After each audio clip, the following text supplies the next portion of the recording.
खबर आ रही है कि बीजेपी की सीईसी की बैठक खत्म हो गई है। प्रधानमंत्री नरेंद्र मोदी आप देखिए वहां से निकलते हुए और यहां पर मंथन चिंतन किया गया कि अब जो उम्मीदवार होंगे वो कौन कौन से होंगे। प्रधानमंत्री नरेंद्र मोदी की एक्सक्लूसिव तस्वीरें आप देखिए, अपनी गाड़ी में आके सवार हो चुके हैं। अब यहाँ से वो रवाना हो रहे हैं।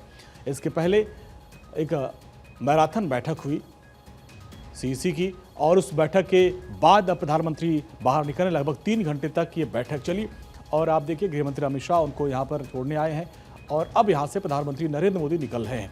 प्रधानमंत्री मोदी के निकलने के बाद तमाम जो बड़े नेता हैं फिर वहाँ से वो निकलेंगे। लेकिन यहाँ पर बैठक काफ़ी महत्वपूर्ण रही।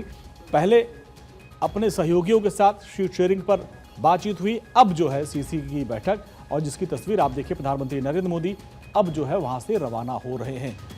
जेपी नड्डा, गृहमंत्री अमित शाह, तमाम लोग देखिए उनको सी ऑफ करने आए हैं और यहाँ पर बड़ी महत्वपूर्ण बैठक थी। इस बैठक में जो उम्मीदवार होंगे उनके नामों पर चर्चा कर ली गई है और माना जा रहा है कि बहुत जल्द जो है अब नाम का ऐलान भी कर दिया जाएगा। सहयोगियों के साथ सीट शेयरिंग पर बात बन गई है। अब जो उम्मीदवार होंगे 101 सीटों पर चुनाव लड़ना है, उनके नाम का ऐलान बहुत जल्दी हो सकता है।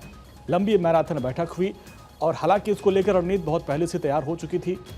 गृहमंत्री अमित शाह भी कई बार बिहार दौरे पर गए थे। धर्मेंद्र प्रधान वहाँ पर लगातार मीटिंग कर करके बूथ लेवल तक से लोगों से वहाँ पे सबकी राय ली जा रही थी।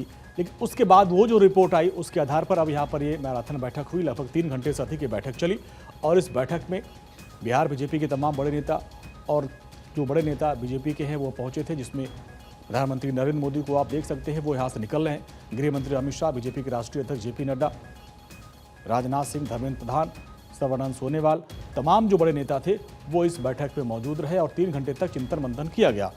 एक जो बड़ी बाजी मान ली, एनडीए ने अपने जो सीट शेयरिंग का फॉर्मूला तय कर लिया, वहाँ पे तो वो महागठबंधन से आगे निकल गए। अब बात है कि अपने उम्मीदवारों के नाम का ऐलान करना जल्द से जल्द, चूंकि अब 6 तारीख को पहले चरण का चुनाव है तो उसके पहले सभी उम्मीदवारों के नाम का ऐलान माना जा रहा है कि कल तक 1 से 2 दिन में हो सकता है। और इस बैठक में महत्वपूर्ण नामों पर चर्चा की गई और इसके बाद संसदीय बोर्ड में नाम जाएगा, फिर वहाँ से फाइनल मुहर, इसके बाद उसका ऐलान कर दिया जाएगा। तो ये पूरी प्रक्रिया है। पहले एनडीए में जो साथी हैं उनको साधा गया, सब कुछ समान किया गया। सीटों के बंटवारा को लेकर जो मंथन था, कल करीब 8-10 घंटे की बैठक हुई। उसके बाद अब ये सीईसी की बैठक हुई। यानी अब सारी जो प्लानिंग है चुनाव को लेकर वो बीजेपी एनडीए की पूरी हो चुकी है।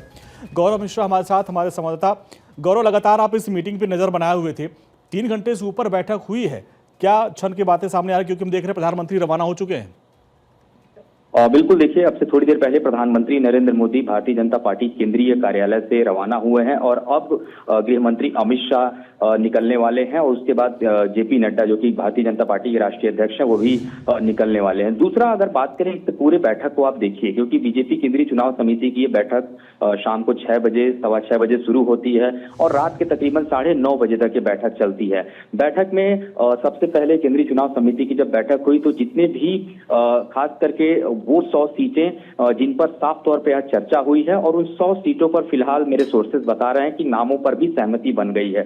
सूत्रों के मुताबिक इस बार टिकटों में बड़े पैमाने पर कटौती नहीं होगी, ये भी सूत्र बता रहे हैं, क्योंकि बीजेपी को लगता है कि न सरकार के प्रति और न ही विधायकों के प्रति कोई खास एंटी इनकम्बेंसी देखने को मिल रही है। ये रिपोर्ट बीजेपी के पास है।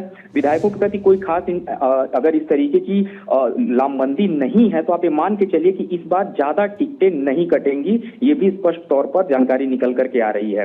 कुल मिलाकर करीब 20% से ज्यादा बदलाव इस बार देखने को नहीं मिलेगा। अगर हम टिकटों की बात करें, जो 100 सीटें का ऐलान जो कल होने वाला है, वहीं पर पिछली बार जिनका टिकट कटा था उनकी जगह नए चेहरे लाए जा सकते हैं, ये भी जानकारी है। और इस पूरे समीकरण को अगर हम देखें, भारतीय जनता पार्टी एक-एक सीटों को विधानसभा वाइज उस तरीके से भी देखेगी जिसमें टॉप 3 कैंडिडेट्स में से कोई एक फाइनल किया है। वो जो सर्वे है बीजेपी का, उस सर्वे के आधार पर इसमें फैसला लिया गया है। तो इस पूरे बैठक में आज इस पूरे फीडबैक को लेकर के चर्चा हुई है एक-एक विधानसभा सीटों पर, क्योंकि देखिए इससे पहले कल भी एक बैठक हुई थी, भारतीय जनता पार्टी के राष्ट्रीय अध्यक्ष की आवाज से बैठक हुई थी। उस बैठक में रोड मैप बिल्कुल क्लियर कर लिया गया था कि ये सारी विधानसभा की जो सीटें हैं जहां बीजेपी ने पिछले विधानसभा चुनाव में परफॉर्मेंस अच्छा किया था, स्ट्राइक रेट भी अच्छा था, लेकिन चूंकि जो कैंडिडेट थे वो 2500 3000 वोटों से हार गए थे। कई जगह 1800-1500 तक का अंतर था। ऐसे सीटों को भी बीजेपी ने इस बार होमवर्क किया है और आज प्रधानमंत्री नरेंद्र मोदी चूंकि केंद्रीय चुनाव समिति की बैठक में मौजूद थे और अक्सर वो जो आखिरी निर्णय होता है खुद प्रधानमंत्री के माध्यम से ही लिया जाता है, उसमें चर्चा भी नहीं होती है, सीधे सीधे कागज टेबल पे बढ़ाया जाता है। तो वो जो प्रक्रिया थी उसको किया गया और जो पूरा फीडबैक, जो पूरा खाका पिछले 2 से 3 दिनों में तैयार हुआ था वो प्रधानमंत्री नरेंद्र मोदी के समक्ष रखा गया, जिसके बाद से इस पूरे जो सीटें हैं खास करके जो टिकटार्थी थे और दूसरी सबसे बड़ी बात यह है कि जो आज जिनके नामों पे मोहर लगनी थी फाइनली वो आज फिलहाल वो लिस्ट फाइनल हो गई है। अब कल की अगर मैं बात करूं तो कल पटना में एक बड़ी प्रेस कॉन्फ्रेंस जो है वो की जाएगी और उसके बाद जो नाम है उन नामों का ऐलान कर दिया जाएगा। यानी कि कल पहली जो लिस्ट है वो बीजेपी ने फाइनल कर लिया है, कल 101 नामों की जो लिस्ट है वो भारतीय जनता पार्टी जारी कर देगी। यानी गौरव ये माना जाए कि एक तरफ जो सहयोगी है उनको साथ लिया गया और दूसरा लगभग नामों पर जो है सब मोहर लग चुकी है,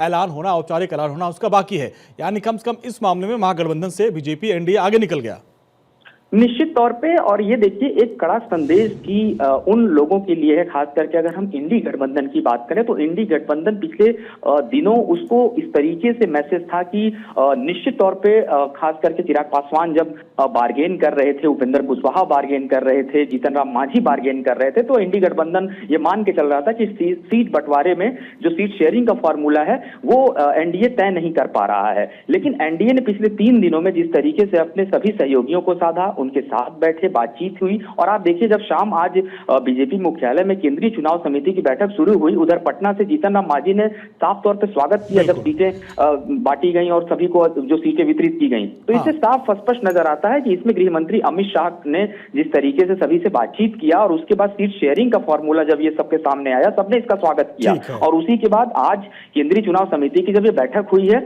तो अब देखिए कल का दिन बहुत महत्वपूर्ण है। कल पटना में एक प्रेस कॉन्फ्रेंस होगी। गौरव सबकी नजर रहेगी इसी पे कि कल पटना में अब जब ऐलान होगा कि किस सीट से कौन उम्मीदवार उतर रहा है, इसकी नजर सबकी बनी रहेगी। बहुत बहुत शुक्रिया गौरव इस पूरी बातचीत के लिए।